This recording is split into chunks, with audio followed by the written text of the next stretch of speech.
Hello, Brattleboro. We're here again with interviews that I do. So if you haven't seen the last one that I did, it's because you haven't checked up your stuff. But I do have another one with Lucilina. You interviewed Lucilina Yeah, Marie? Lucilina. Oh, I love her. Lucilina came on. And today we have a special guest, Shanta L. How you doing? Hi, how are you? I'm doing well. I'm really excited that you came into the show with me and talk about your new website. I don't know if you can see it really good, but it's right there. Sure. We just launched Wildly Creative. I did it with a team of people. A musical artist who's abroad, whose name Mina Marie, who does progressive intimate folk, and Jay Roberts, who is a web whiz and does all sorts of things. And so all three of us launched a site called wildlycreative.world. And it's a site where basically we want to inspire people to live their creative lives.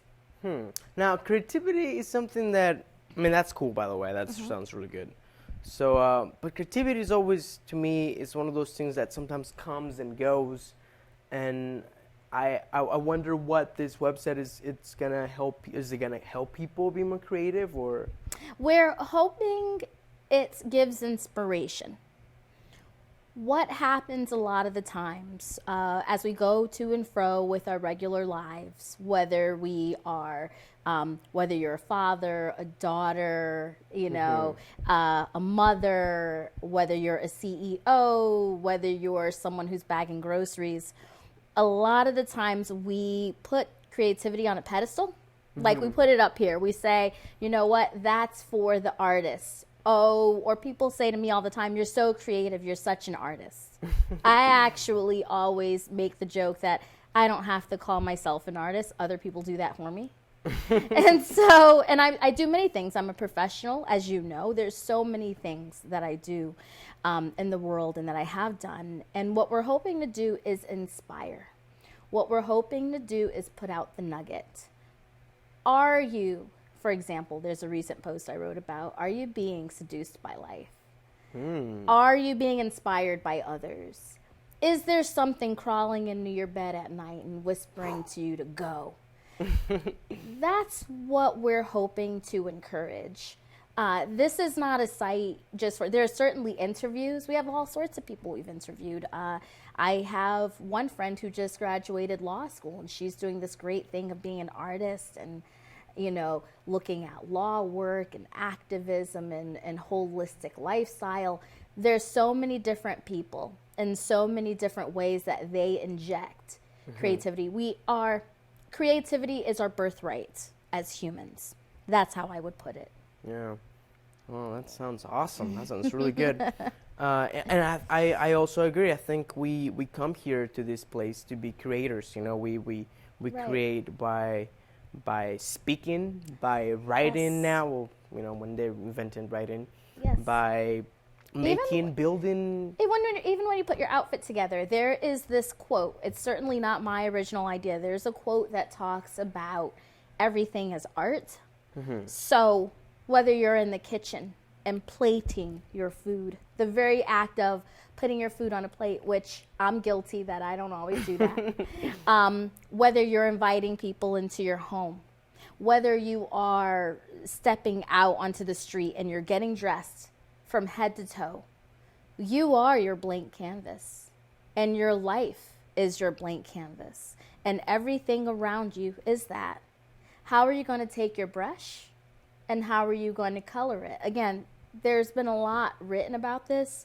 There are lots of quotes about it, but I think not everybody thinks it's accessible to live it. And so what we're hoping to do is eventually at some point even offering webinars and a way for people to really tap in to infusing their lives, to be wildly creative. Yeah. Well, that sounds, I think if we lived in a society where everybody dress as colorful as they wanted to, and which I don't know how colorful I am. I love black. We're both wearing black today and hats. We decided that it was gonna be. We wanted this. We wanted to. We planned our outfits. Exactly. That's how our creativity was.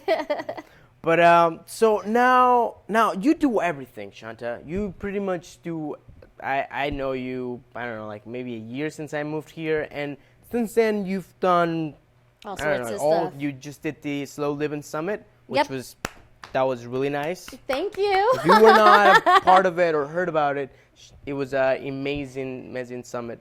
Yeah, it's for years I've done different things like create and implement programs. I've created a couple of after-school programs, the Vision Academic Mentoring Program and Rising Stars that connects Trinity College students with middle school students down in Hartford, Connecticut. I created and implemented Planned Parenthood of Southern New England statewide internship program. It was one of the few models that the affiliate or the federation had for internships. So training interns to be activists in reproductive health and justice issues. I moved on from there, talking to parents about how to talk to their kids about sexuality. So overseeing, that's a really tough one. I had to build community partnerships with local government, churches, a lot of entities in New Haven and eventually Rhode Island. Went on to work with the city of New Haven, and we did storytelling. I did a whole campaign of visions of a healthier city. What's your vision of a healthier New Haven? And talking about that job was really with the city of New Haven was talking about how do we become healthier? What are the things that detract from or contribute to our health? I spent 5 months in India. I call it, it was during a moment where at the time I didn't have a job and I figured I'm going to take a break from the economy and from my country and go abroad. Fell in love with photography when I was there for 5 months. So I do a lot of things professionally. I love to create. I love to birth a lot of different things. I like to put the pieces together and see people come together, like in the recent Slow Living Summit. I was so honored that Orly Munsing asked me to be a part of that and gave me that opportunity. I also do grant writing. I oversee, I'm the Director of Development at Wyndham Child Care Association. And then I have this creative life that's stitched into all of it. I do my writing, my photography, my belly dancing, and I do media and PR work for several authors and other people in the area and abroad. So whatever dreams or ideas that people have, I guess you could say I like to tell the stories, even in my photography and my writing.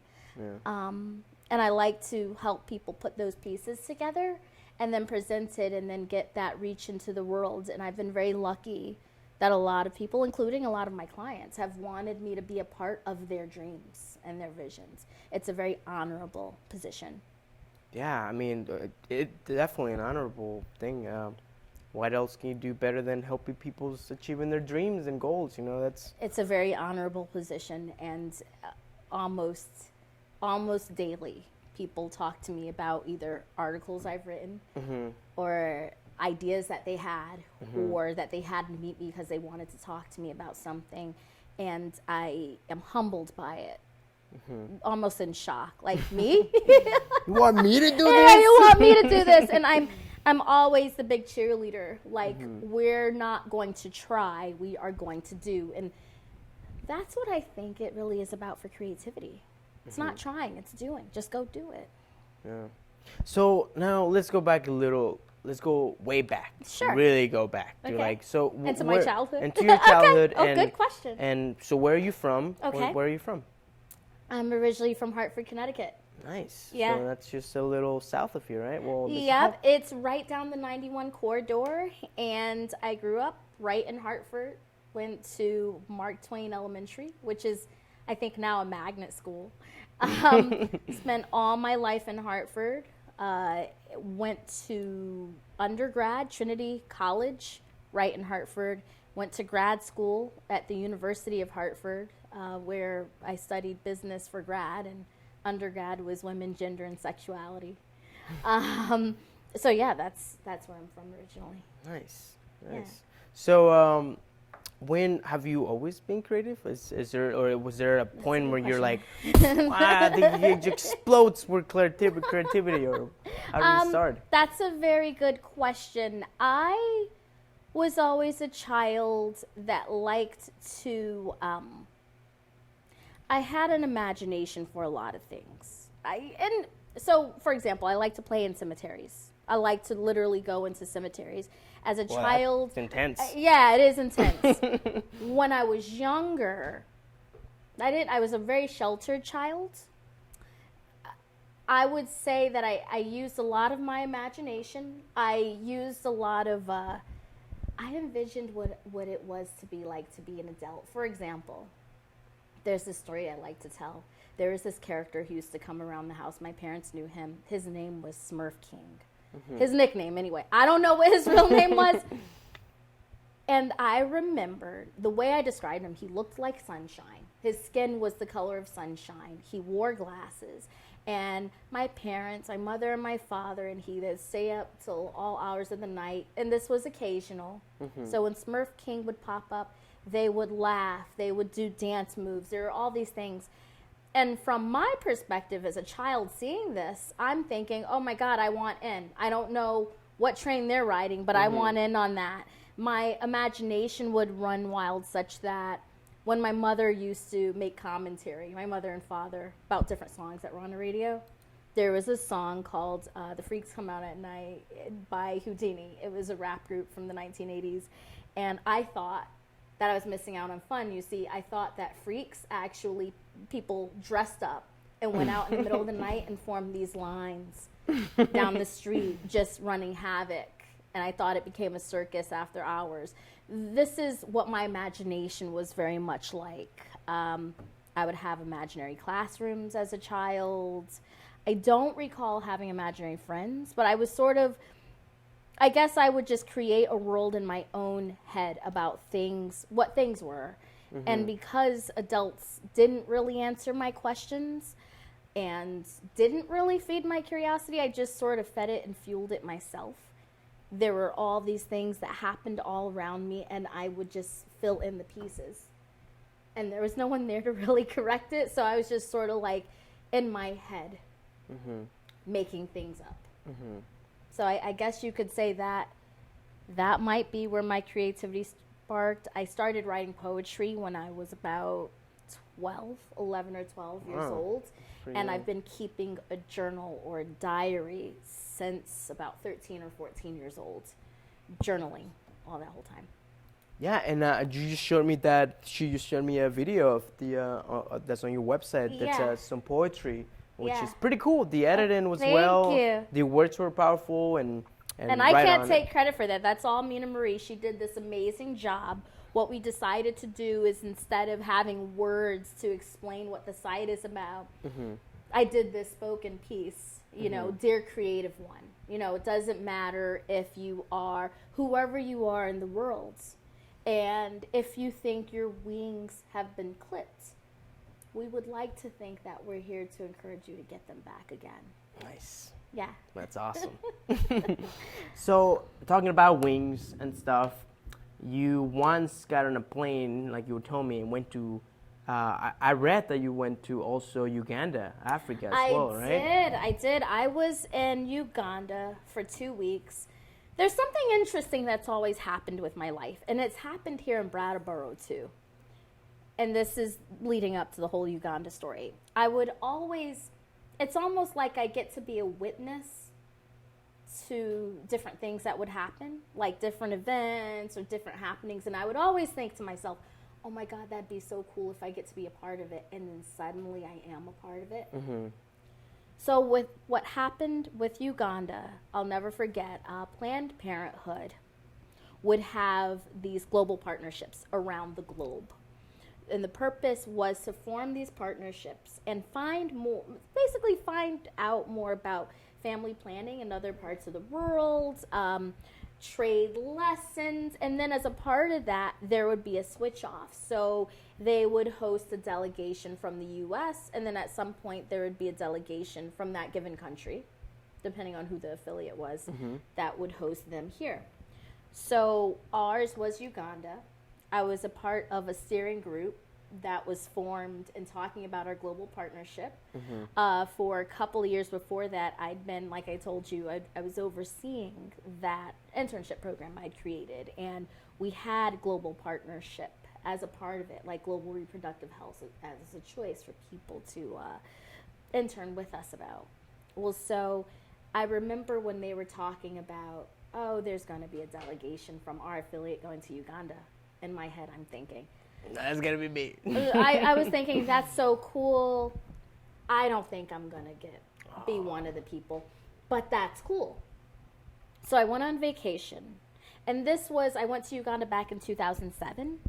So in 2006, I think it was August 2006, I go on vacation, come back, and I'm told that, the CEO and my supervisor at the time, they wanted to talk to me, and I'm thinking, oh no, I'm in trouble. They pull me into the office, and of course my heart is beating 1,000,000 miles a minute. I'm thinking, I'm a devil at heart. So I'm like, oh no, I did something, right? And they tell me that I get to be one of the people to go to Uganda. There was only 3 of us. 3. A board member, myself from the public affairs department, my supervisor who was overseeing public affairs at the time. And that was my first time out of the country. Or, I think I'd been to Canada by then, but Canada, it's but really right, good. it's right there. I take it for place, granted, right? And it was also, I'd never been to a zoo in my life, and that still stands to be true. That was the first time I'd ever seen elephants, all sorts of animals in their natural habitat. And there's nothing that could take that away. But in addition to that, it was just a great experience to learn about family planning and make these connections over there. Nice. And then you went to India? Then I went to India. And funny enough, talking about kernels getting planted, when I went to Uganda, I took a camera with me. It was just a rink-a-dink little digital camera. And I snapped all these pictures and brought them back. And someone said to me, wow, I think you got a new career. I think you got a new profession. Look at these pictures. I said, no, the camera did it. I didn't do that. Yeah. India comes. And it was something, it was very interesting. That was interesting in and of itself. I was newly married at the time. So all this craziness. We both didn't have any jobs. All the things that people probably wouldn't do. Like if you have no jobs, you probably wouldn't be going to book a plane ticket to go somewhere. But we did. I treated myself to a Nikon because I said, I'm going to want to take a bunch of pictures. I don't want us fighting over the camera. Yeah. I gave him my old camera, bought myself this Nikon, went to India for 5 months, threw out the plans. I was going to do yoga certification. I quit as soon as I got there, before I even got enrolled. I was like, I'm not going to do this. Came back, 5 months, rode trains, planes, automobiles, had a rickshaw accident. It was pretty intense. Yeah. Rode an elephant. All this craziness. Was there a wild elephant? It was just like. Well, it wasn't wild, but it was very scary, because they're known for flipping over cars and on the road to Dehradun. Oh, just because? Well, they come out of, they're coming out of the forest, and they, the story is they flip over cars. So while I was riding this elephant, I'm just so scared. So here I am in India, wild, crazy. And I get back, and of course what I came back with, in addition to a sitar, is 12,000 photos of all these images and moments I captured in India. It was, once you get a taste of something like that,